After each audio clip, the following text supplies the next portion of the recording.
Hello students, welcome to the lecture. आज के lecture में आप सभी का स्वागत है। आज हम जंबल्ड सेंटेंस का पार्ट 4 करेंगे। तो जंबल्ड सेंटेंस में आपको पता है एग्जाम में हमारे काफ़ी इंपॉर्टेंट रखता है, और ये इसलिए इंपॉर्टेंट है क्योंकि जंबल सेंटेंस एक ऐसा पार्ट है जिसमें आप 100% स्कोर कर सकते हो। जंबल्ड सेंटेंस में स्कोर करने के लिए आपको क्या चाहिए होता है? आपको अपनी ग्रामर की कमांड अच्छी होनी चाहिए, रीडिंग स्किल्स चाहिए और वोकैब चाहिए। तो लास्ट के 3 पार्टों में हमने क्वेश्चंस भी डिस्कस किए, साथ में किस तरीके के कॉन्सेप्ट हमें आने चाहिए ये भी हमने डिस्कस किया जंबल सेंटेंस में। तो हम क्विक रिवीजन करते हैं। हर पार्ट से पहले हम कुछ जानने की कोशिश करेंगे। स्टार्ट करने से पहले क्वेश्चंस की हमें किन बातों का ध्यान रखना है। सबसे पहले नाउन। अब सबसे पहले और भी पहले शुरू करें सेंटेंस। सेंटेंस क्या होता है? जो हमारी स्टेटमेंट ग्रामेटिकली ठीक हो और लॉजिकली भी ठीक हो, उसको हम क्या बोलते हैं? सेंटेंस बोलते हैं, राइट? लॉजिकली भी करेक्ट हो। अब उसके बाद क्या होता है? जब हमारा सेंटेंस हो गया, देन इसके बाद क्या? अब इसमें सबसे जो इम्पोर्टेंट होता है, हमारा सेंटेंस बनता किन से है। हमें ये बारे में भी ध्यान देना है कि हमारा सेंटेंस किससे बनता है। तो सेंटेंस को बनाने के लिए आपको किसकी ज़रूरत होती है? सेंटेंस को बनाने के लिए आपको सब्जेक्ट की ज़रूरत होती है। किसकी ज़रूरत होती है? सब्जेक्ट की ज़रूरत होती है। और सब्जेक्ट कौन होता है? सब्जेक्ट वो होता है जो जिसके बारे में सेंटेंस बताया गया है, जिसके बारे में बात की जाती है। और सब्जेक्ट क्या करता है? सब्जेक्ट हमारा एक्शन करता है। अब एक्शन कौन करता है? एक्शन हम वर्ब से बताते हैं, राइट? तो सब्जेक्ट किसका होगा? सब्जेक्ट का बाद क्या आता है? वर्ब। वर्ब को कौन करेगा? हमारा वर्ब को कौन करेगा? सब्जेक्ट करेगा, राइट? तो ये दोनों पार्ट किसके अंदर आते हैं? दोनों पार्ट सेंटेंस के अंदर आते हैं। अब यहाँ तक क्लियर हुआ। अब देखते हैं हम ऑब्जेक्ट। एक और हमारा सेंटेंस के अंदर टर्म होता है ऑब्जेक्ट। ऑब्जेक्ट का क्या मतलब होता है? या तो ऑब्जेक्ट हमारा वर्ब का होता है, और वर्ब का ऑब्जेक्ट क्या करता है? वो एक्शन को रिसीव करता है। यानी सब्जेक्ट ने एक्शन किया और एक्शन का प्रभाव किसके ऊपर पड़ा, वो हमारा ऑब्जेक्ट होता है। ऑब्जेक्ट हमारा कौन होता है? नाउन। अब देखिए, नाउन प्रोनाउन, जो नाउन होता है ना, उसकी जगह प्रोनाउन आता है। तो ये भी याद रखेंगे, नाउन के रिपीटेशन को खत्म करने के लिए प्रोनाउन लाया जाता है। तो नाउन नहीं होगा तो प्रोनाउन देखने को मिलेगा। यही दो ऐसे होते हैं जो हमारे सब्जेक्ट ऑब्जेक्ट का काम करते हैं। अब सबसे पहली बड़ी बात, हमारा ऑब्जेक्ट होता किसका है? तो हमारी 8 पार्ट्स ऑफ स्पीच है, उसमें से ऑब्जेक्ट होता किसका है? अब ऑब्जेक्ट तो खुद नाउन प्रोनाउन है, तो वो तो नहीं होंगे। तो ऑब्जेक्ट होता है हमारा वर्ब का। जिन वर्ब का ऑब्जेक्ट होता है उन्हें हम ट्रांजिटिव वर्ब कहते हैं। और उस वर्ब के सिवा प्रीपोजिशन, प्रीपोजिशन का हमारा सब्जेक्ट होता है। अभी प्रीपोजिशन का ऑब्जेक्ट होता है। अब ऑब्जेक्ट क्यों होता है प्रीपोजिशन का? क्योंकि प्रीपोजिशन एक ऐसे वर्ड है जो रिलेशन बताते हैं अपने साथ वाले वर्ड्स के साथ। तो यानी ये वर्ड 1 हो गया, ये वर्ड 2 हो गया। इसके बीच में अगर हमने इन दोनों के बीच के रिलेशन बनाने के लिए जो वर्ड हम इंसर्ट करते हैं, जो वर्ड हम यूज़ करते हैं, वो हमारा होता है प्रीपोजिशन। तो यहाँ तक आपको बात समझ में आई। तो हमें सेंटेंस में किसकी सबसे पहले पहचान करनी होती है? सब्जेक्ट की, देन वर्ब की। तो अब हम शुरू करते हैं। Before it starts rain. देखिए, इट क्या हो गया हमारा? स्टार्ट्स क्या हो गया? वर्ब। और ये इसके लिए आया इट। अब उससे पहले आ गया बिफोर, राइट? तो यानी ये किसी की भी बात कर रहा है, बिफोर इट स्टार्ट्स। अब स्टार्ट की बात कर रहा है, तो यानी ये बिफोर के बाद एक सब्जेक्ट मिल गया और एक ऑब्जेक्ट मिल गया। सब्जेक्ट मिल गया और एक वर्ब मिल गया। तो हमें इस बात का ध्यान रखना है। तो अब हमें पता करना है बिफोर यहाँ पर क्या है। Of the government. गवर्नमेंट क्या है? गवर्नमेंट जो होता है ये हमारा नाउन है, पर ये नाउन है तो ये किसका ऑब्जेक्ट सब्जेक्ट है? ये ऑब्जेक्ट है, क्योंकि यहाँ पर एक प्रीपोजिशन आया ऑफ, राइट? तो ये सब्जेक्ट के लिए अभी नहीं बनेगा। Is the essential power. देखिए, द इसेंशियल पावर, पावर क्या है? हमारा नाउन। अब ये कैसे पता चला नाउन है? क्योंकि इसेंशियल क्या है? हमारा एडजेक्टिव। और एडजेक्टिव किसके लिए हुआ है? पावर के लिए हुआ है। और द हमारा आर्टिकल है, किसके लिए आया है? पावर के लिए आया है, राइट?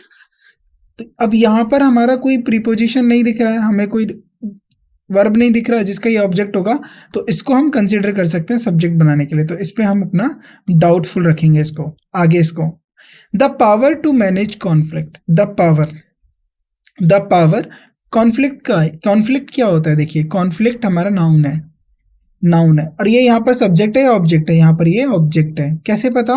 क्योंकि हमारे पास यहाँ पर एक प्रीपोजिशन आया टू। अब यहाँ पर जो टू, और एक और चीज हम यहाँ पर पढ़ लेते हैं, 2 + V1 ये होते हैं हमारे इन्फिनेटिव्स। इसको हम क्या बोलते हैं? इन्फिनेटिव्स। तो 2 + V1 को हम क्या बोलते हैं? इन्फिनेटिव। लाइक जैसे कि टू मैनेज। अब यहाँ पर अब हमें करना है अपने सेंटेंस को correct. The essential power of the government is, the power to manage conflict before it start, क्या ये बनेगा? तो देखिए अब क्या बोल दिया मैंने, अब हम शुरू करते हैं। The essential power of government, अगर मैं यहाँ से शुरू करता हूँ आर से, तो ये मैंने क्या बना दिया, पावर को सब्जेक्ट। अब ये पावर किसकी है? Of the government. तो पावर और पावर का रिलेशन किससे बता रहा है? गवर्नमेंट से। तो यहाँ पर हो गया आर के बाद Q. Of the government is, power किस, अब इज क्या है यहाँ पर हमारा लिंकिंग वर्ब है, वो पावर के बारे में विशेषता बताएगा। वो पावर क्या होती है? The power to manage. Essential power क्या है? The power to manage. तो इज क्या हो गया हमारे लिए, इसके लिए हो गया पावर टू मैनेज। अब to manage conflict before it starts, तो यानी कॉन्फ्लिक्ट्स को शुरू करने से पहले, मतभेद को या किसी बात की जो हमारे को लगता है घटना होने वाली है उसको शुरू करने से पहले ही, है ना, मैनेज कर लेती है। ये इसेंशियल पावर है गवर्नमेंट की। तो अगर हम ये पॉसिबिलिटी देखें आर क्यू एस पी, क्या ऐसा कुछ बन रहा है? तो अब हम देखते हैं R Q S P, R Q S P, yes C is the right answer, C हमारा सही आंसर। इस तरीके से करना है हमें। अब majority of the vote, vote क्या है हमारा? नाउन। वोट क्या हो गया हमारा? नाउन। अब ये नाउन कैसे हो गया? क्योंकि ऑफ प्रीपोजिशन आ गया और दा हमारा क्या आ गया? आर्टिकल, डेफिनेट आर्टिकल, ये वोट के लिए आया है।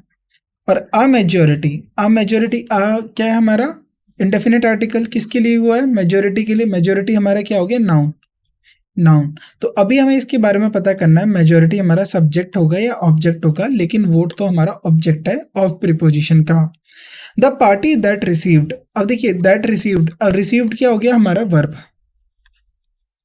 रिसीव्ड क्या हो गई? हमारी वर्ब। अब द पार्टी क्या है? पार्टी, देखिए पार्टी अब हमारा क्या हो गया? नाउन। अब पार्टी ऑब्जेक्ट है या सब्जेक्ट है, ये हमें अभी पता करना है। तो नाउन में भी ये सब्जेक्ट है या ऑब्जेक्ट है। तो पार्टी से पहले द आया है और कोई हमें प्रीपोजिशन और वर्ब नहीं दिख रहा है, तो अभी हम इसको डाउटफुल रखेंगे पी की तरह। ऑफ द गवर्नमेंट, गवर्नमेंट क्या हो गया हमारा? नाउन। अब नाउन है तो ये हमारा ऑब्जेक्ट होगा, क्यों? क्योंकि ये ऑफ प्रीपोजिशन का है। तो ये तो हमारा आर से तो शुरू नहीं होगा सेंटेंस, तो ये हमारी पॉसिबिलिटी नहीं होगी। मस्ट टेक कंट्रोल, अब देखिए मस्ट टेक कंट्रोल, तो इसमें वर्ब के बारे में बात हो रही है। Must take what? कंट्रोल लेना चाहिए। तो ठीक है, तो इसमें एस हो गया हमारे जिसके अंदर वर्ब दी गई है, और एक हो गया क्यू जिसके अंदर वर्ब दी गई है। बट अब हमें इसको लिखना है सही ऑर्डर में, क्या होगा? तो आप चाहो तो अपने ऑप्शंस की भी हेल्प ले सकते हो। P Q, P S R, P S Q R, तो हर एक में डिफरेंट है, तो हमें एक आइडेंटिफाई करना है, उससे हमारे राइट पता चल जाएगा कौन सा बनेगा। तो अगर हम इसको शुरू करें, द पार्टी से यूज करें, तो क्यू से हम स्टार्ट करते हैं। The party that received, that received क्या है?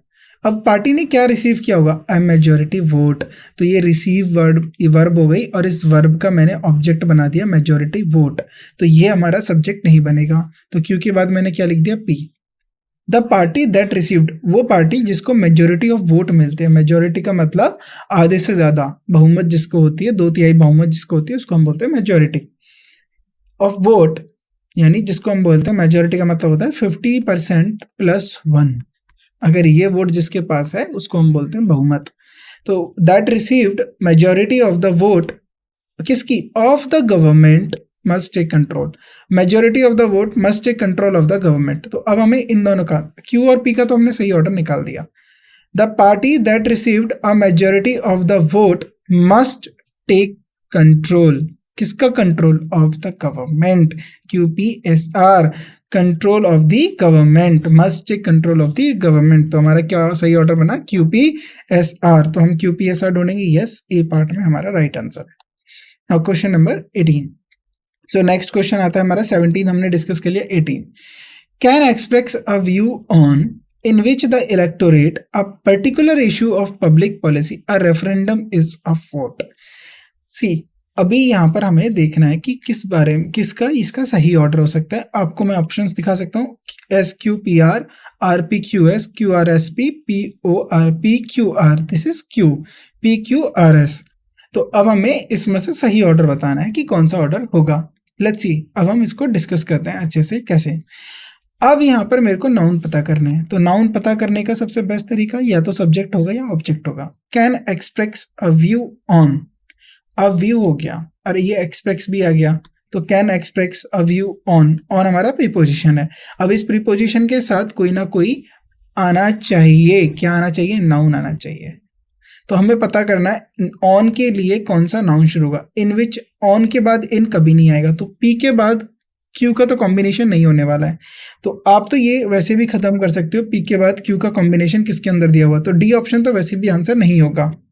तो क्यू के बाद पी तो नहीं आएगा, तो पी के बाद आएगा क्या, can express a view on a particular issue of a public policy. अगर मैं पी के बाद आर को रखता हूं तो आप इसको जरा देखें, कैन एक्सप्रेस, अब ये वर्ब हो गई, अ व्यू ऑन, अब इसका हमारा क्या हो गया, एक्सप्रेस व्हाट, अ व्यू, किसके ऊपर व्यू है, अ पर्टिकुलर, आप देखिए ऑन प्रीपोजिशन हो गया, इसका ऑब्जेक्ट क्या हो गया, इशू, और ये पर्टिकुलर क्या हो गया, एडजेक्टिव हो गया, ए क्या हो गया हमारा, इंडेफिनिट आर्टिकल इशू के लिए जो आया है। अब यहाँ पर आप गौर करेंगे तो इशू हमारा क्या हो गया, नाउन, और ये नाउन अब हमारा ऑब्जेक्ट है किसका, प्रीपोजिशन का। तो मैं यहाँ पर क्या लिख सकता हूँ, पी के बाद आर, तो ये बिल्कुल सही कॉम्बिनेशन है। अब उसके बाद देखना है हमें आगे क्या होता है, अ रेफरेंडम इज़ अ वोट। अब मैं बात करता हूँ एस की, अ रेफरेंडम इज़ अ वोट, ये रेफरेंडम क्या है, एक वोट है। तो अगर मैं एस को स्टार्टिंग में लिखता हूँ, अ रेफरेंडम इज़ अ वोट, किसके ऊपर, इन विच द इलेक्टोरेट, इन विच, इन विच, और विच क्या हो गया हमारा, कंजंक्शन, क्यों, क्योंकि यहाँ पर एक नाउन हो गया, यहाँ पर एक वर्ब होगी is.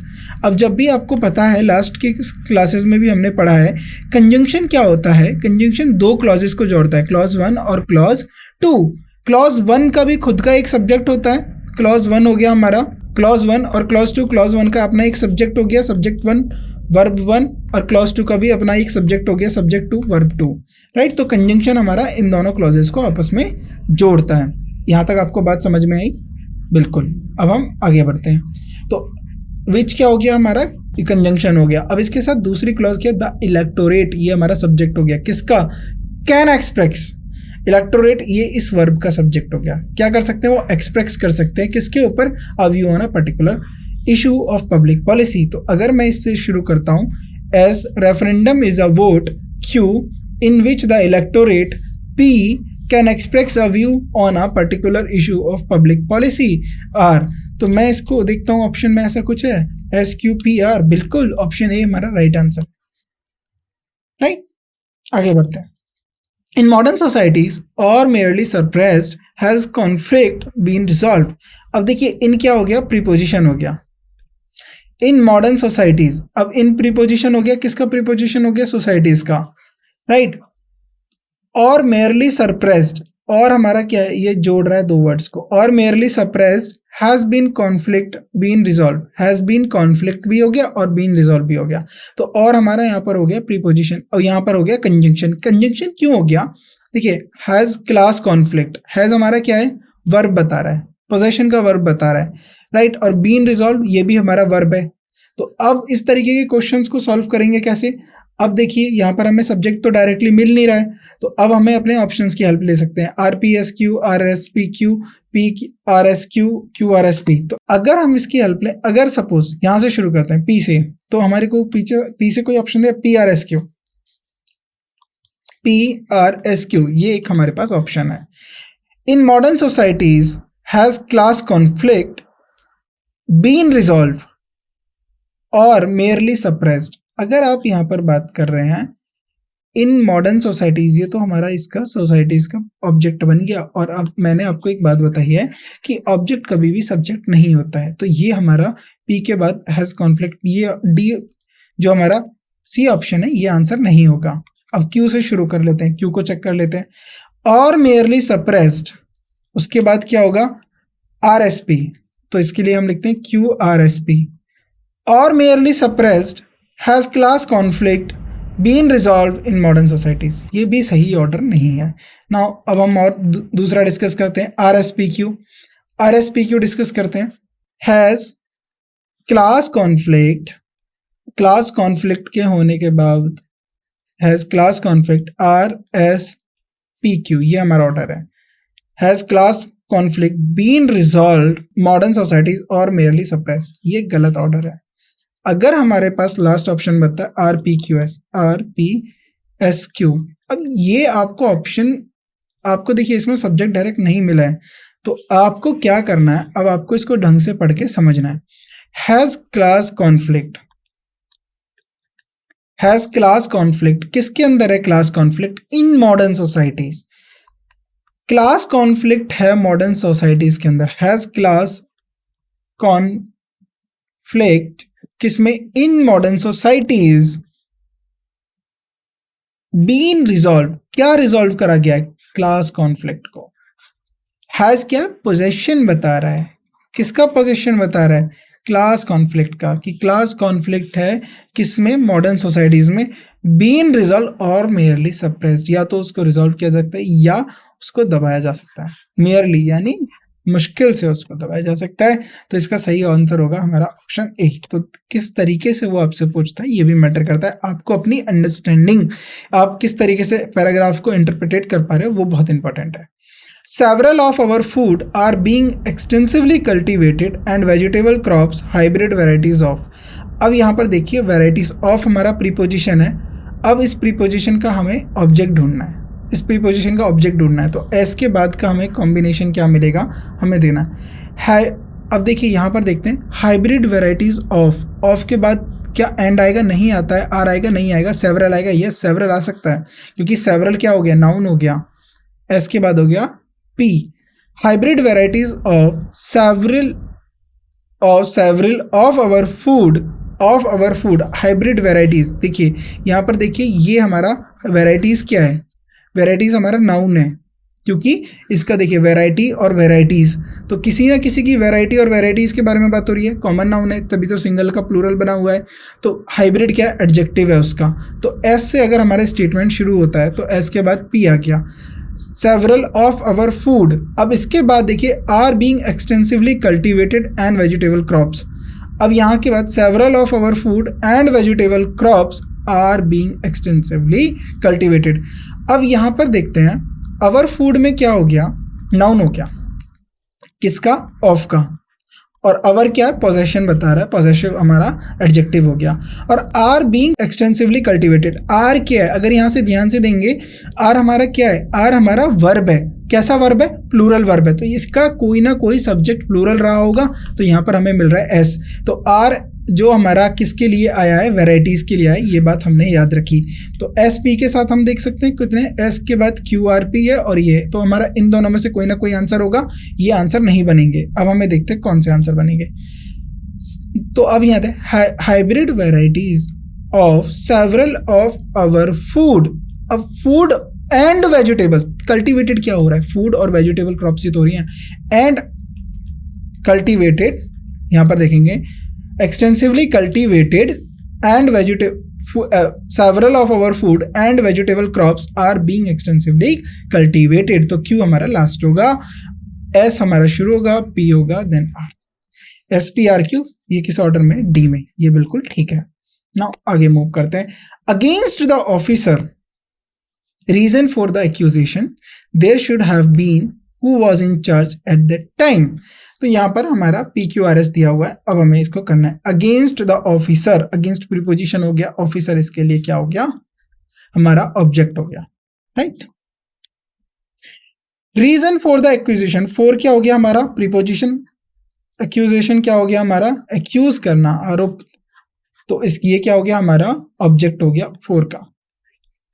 There should have been, there हमारा इंट्रोडक्टरी सब्जेक्ट है, किसी ना किसी के लिए आया है। शुड हैव बीन ये किसके लिए? देयर के लिए यूज हुआ है। Should have been verb. Who was in charge at that time, अब ये किसके लिए आया? जो उस समय का चार्ज रहा होगा, who was in charge at that time. तो अगर हम इसका सही ऑर्डर रखें तो ये हमारे ऑप्शंस हैं। आप चाहें तो एक बार इसको ट्राई करें और देन उसके बाद आप आंसर कर सकते हैं। नहीं तो आप देखिए अभी, अगर हम यहाँ से शुरू करते हैं आर से, क्यों यहाँ से शुरू कर रहे हैं? क्योंकि हु भी हमारा किसी को इंट्रोड्यूस करने के लिए हुआ है, तो हु से पहले कोई ना कोई जरूर आएगा जिसके लिए ये हु आया है, या तो वो ऑफिसर होगा या एक्विजिशन होगा। तो अब ये पता करना है कौन है, क्योंकि हु कौन है? हु हमारा प्रोनाउन है, और ये प्रोनाउन किसके लिए यूज किया? जब नाउन के रिपीटेशन को खत्म किया जाता है तब प्रोनाउन होता है। तो हमें उस नाउन की पहचान करनी है जिसके लिए हु आया। तो यहाँ से क्यों करते हैं? अगर मैं ये लिखता हूँ against the officer who was in charge at that time, there should have been reason for the acquisition. अगर आर से शुरू करते हैं, देयर शुड हैव बीन, अब क्या है? There should have been what? Reason. Reason for the acquisition, अब reason acquisition किसके लिए किया जा रहा है? Against the officer, against the officer. अब ये ऑफिसर के लिए हमने यहां पर एक वर्ड यूज करा, हु, जो ऑफिसर कौन था, इंचार्ज था उस समय का, RQPS, RQPS। तो क्या हमें ये पता करना RQPS हमारा इसमें आंसर है? यस, ऑप्शन बी, RQPS ये हमारा right answer. Now question number 22, poetry is and ideas powerful feelings the spontaneous overflow. अब ये सबसे इंपॉर्टेंट है, ये मतलब इंपॉर्टेंट क्यों है? क्योंकि यहाँ पर आपको डायरेक्टली दे दिया पोइट्री इज, सब्जेक्ट और एक उसके साथ verb they the, poetry is the powerful the spontaneous overflow of क्या? प्रीपोजिशन। अब प्रीपोजिशन के लिए मेरे को एक सबसे पहले नाउन ढूंढना है। आइडियाज एक नाउन है, ये तो नहीं हो सकता, ऑफ पोइट्री इज नहीं हो सकता, क्योंकि यहाँ पर देखिए ओवरफ्लो जो हो रहा है ना, द स्पॉन्टेनियस ओवरफ्लो, ओवरफ्लो किसका ओवरफ्लो हो रहा है ये हमें पता करना है, और ये हमारा क्या है? यहाँ पर नाउन है। अगर आप इसको देखें तो स्पॉन्टेनियस क्या है? इसके लिए एडजेक्टिव है, द क्या है? हमारा आर्टिकल आया है ओवरफ्लो के लिए, और ऑफ का हमें क्या देखना है? ऑब्जेक्ट देखना है। फीलिंग्स क्या होगी? हमारी नाउन आ गई, फीलिंग्स हमारी नाउन हो गई, और पावरफुल क्या हो गया? एडजेक्टिव हो गया। लेकिन अब हमें पता करना है ये जो नाउन है ये ऑब्जेक्ट है या सब्जेक्ट है। ऐसे तो ये भी हमारा सब्जेक्ट ऑब्जेक्ट, अब तो ये इसका कोई प्रीपोजिशन नहीं मिल रहा, तो इसको भी हम सब्जेक्ट ऑब्जेक्ट कैसे बताएं? इसको कैसे बताएं? इसको कैसे बताएं? तो उसके लिए सबसे बेस्ट तरीका, हम एक तरीका शुरू करते हैं, एक तरीका, एक ऑर्डर को फॉलो करते हैं, देन उसके बाद। तो सबसे पहले हम एस से शुरू कर लेते हैं, द स्पॉन्टेनियस ओवरफ्लो ऑफ। अब स्पॉन्टेनियस ओवरफ्लो किसका हो सकता है? Powerful feelings. तो अगर मैं ये लिख देता हूं, powerful feelings and ideas poetry is, तो क्या ये ऑर्डर बनेगा? SRQP, बिल्कुल गलत, ये ऑर्डर नहीं बनेगा। अगर मैं पी से शुरू करता हूं, पोइट्री इज, पोइट्री किसके बारे में? Poetry is what? The spontaneous overflow of. Poetry is, तो ये पूरा का पूरा क्या बन गया मेरा? ओवरफ्लो। देखिए कि क्या बन गया, ये हमारा अगर नाउन आया है तो ये नाउन क्या बन गया? ऑब्जेक्ट बन गया किसका? इस वर्ब का, राइट। तो ये क्या है? पोइट्री के बारे में डिस्क्रिप्शन दे रहा है, द स्पॉन्टेनियस ओवरफ्लो ऑफ। तो इसको मैं क्या बोलता हूं? मैं इसे बोलता हूं सब्जेक्ट कॉम्प्लीमेंट, क्योंकि पोइट्री हमारा सब्जेक्ट है। तो the poetry is the spontaneous overflow of, किसका स्पॉन्टेनियस ओवरफ्लो है ये? ओवरफ्लो ऑफ, पी के बाद S, powerful feelings, powerful feelings का और आइडियाज का, PSRQ। PSRQ है, option D is the right answer. Now question number 23। अब क्वेश्चन नंबर 23 में क्या दिया हुआ है? Historical identity and a common descent, a group of people is called an ethnic group who share a common culture. PQRS दिया हुआ है। अगर मैं इसमें नाउन और प्रोनाउन ढूंढूं तो आप, और या वर्ब ढूंढें, फिर और भी जो हमारे पार्ट्स ऑफ स्पीच है उनको हम देखते हैं। Historical identity and a common descent, a group of people, a group, ये मेरा एक और हो गया नाउन, इसके लिए क्या हुआ? अ ग्रुप, और ये ग्रुप किसका है? पीपल। और कैसे people? A group of people, अगर मैं क्यू से शुरुआत करूं, अ group of people, historical identity नहीं होगा, is called an ethnic group. अगर एक ग्रुप को क्या बोला गया है? अगर ग्रुप हमारा क्या है? देखिए पीपल क्या है? पीपल हमारा नाउन है, और ये नाउन जो है ये हमारा ऑब्जेक्ट है। ऑब्जेक्ट किसका है? ऑफ प्रीपोजिशन का। तो मैंने आपको बताया object can never be subject, तो नाउन पीपल हमारा कभी सब्जेक्ट नहीं होगा, तो ग्रुप हमारा सब्जेक्ट बन सकता है। तो ग्रुप के साथ हम शुरू करते हैं, a group of people is called an ethnic group who shares a common culture, historical identity and a common descent. तो या फिर इस तरीके से, a group of people who share, अगर क्यू के बाद मैं एस लिखता हूं, who share a common culture, historical identity, देखिए कॉमा के बाद कोई ना कोई कंटिन्यूस में रहा होगा, जो शेयर करते हैं कॉमन कल्चर और historical identity and a common descent, and a common descent, उनको क्या बोलते हैं? Is called a ethnic group, is called a ethnic group. तो ग्रुप के लिए यहाँ पर एक वर्ड आ गया इज, ये अ ग्रुप के लिए वर्ब हो गई। तो QPS is called a ethnic R, QSPR, क्या QSPR हमारा कहीं मिल रहा है? Yes, option A is the right answer, QSPR। History of life, evolutionary biology is forms on earth the study of. अगर मैं यहाँ से शुरू करता हूँ, forms on earth, evolutionary biology और हिस्ट्री ऑफ लाइफ, तो अब आपको इतनी प्रैक्टिस हो गई है सब। अब हम स्टार्ट करते हैं एस से, क्योंकि यहाँ पर हमें हो रहा है द स्टडी ऑफ, किसकी हो सकती है? The study of forms, history of life या इवोल्यूशनरी बायोलॉजी इज या फिर फॉर्म्स ऑन अर्थ। अगर मैं यहाँ से एस से शुरू करते तो हम पहले ऑप्शंस देख लेते हैं, आप आराम से चेक कर लीजिए किससे, S P Q are, Q S P are, R P Q S, P S Q R. तो अब यहाँ पर देखिए इज आया है यहाँ पर, और इसके लिए पहले यहाँ पर एक वर्ड आ गया इवोल्यूशनरी बायोलॉजी, उससे पहले इज आ गया, तो इसके लिए मतलब जाहिर सी बात है अगर मैं इसको सब्जेक्ट रखूँ तो इज इसके लिए वर्ब आई है। तो मैं क्यू से स्टार्ट कर देता हूँ। इवोल्यूशनरी बायोलॉजी इज क्या है, द स्टडी ऑफ, क्यू के बाद मैं लिख देता हूँ क्या है, ये स्टडी है, द स्टडी ऑफ किसकी, form life, history of life forms on अर्थ। तो हिस्ट्री ऑफ लाइफ कहाँ पर, जो हिस्ट्री ऑफ लाइफ फॉर्म्स, क्योंकि लाइफ फॉर्म्स क्या हो गया हमारा, नाउन हो गया, और ये नाउन किसका हो सकता है, ये किसी न किसी प्रीपोजिशन का हो सकता है। The study of forms on earth history of life बिल्कुल नहीं होगा, क्योंकि यहाँ पर लाइफ के एज एडजेक्टिव बताया हुआ है, तो यहाँ पर ये एडजेक्टिव है, तो एडजेक्टिव किसके लिए है, नाउन के लिए, तो फॉर्म्स आएगा। तो the evolutionary biology is the study of history of life, तो क्यू एस पी आर ये इसका राइट है। तो अब हमें देखना है क्यू एस पी आर हमें कहीं दिया हुआ है, बिल्कुल Q S P R, B option is the right answer. Now move on करते हैं, हम आगे बढ़ते हैं। The cry of general public agenda in any country, the public policy making is generally driven by. तो ये क्वेश्चन हम पहले भी डिस्कस कर चुके हैं, आप इसका आंसर इजीली दे पाएंगे। आर क्यू एस पी ये हमारा सही आंसर होगा। नाउ यहाँ पर हमने अपने 25 क्वेश्चन डिस्कस कर लिए। नाउ अब हम इसको यहीं पर रेस्ट करते हैं। अब बाकी के जो क्वेश्चंस जो अपनी हमने बनाए उनको आप दोबारा खुद से ट्राई करें, खुद से उनको देखें किस तरीके से मैं उसको और अच्छे से आप समझ सकते हो। तो सबसे बेस्ट होता है लॉजिक और ग्रामर के थ्रू आप आगे बढ़िए और लॉजिकल होके आगे बढ़िए, क्योंकि हमें उसका सही ऑर्डर पता करना है कि किस वे में वो ज़्यादा मोर मीनिंगफुल है और उसमें जो ग्रामर है वो ज़्यादा करेक्ट होना चाहिए। बाकी हम इसके नेक्स्ट पार्ट में मिलते हैं। Thank you.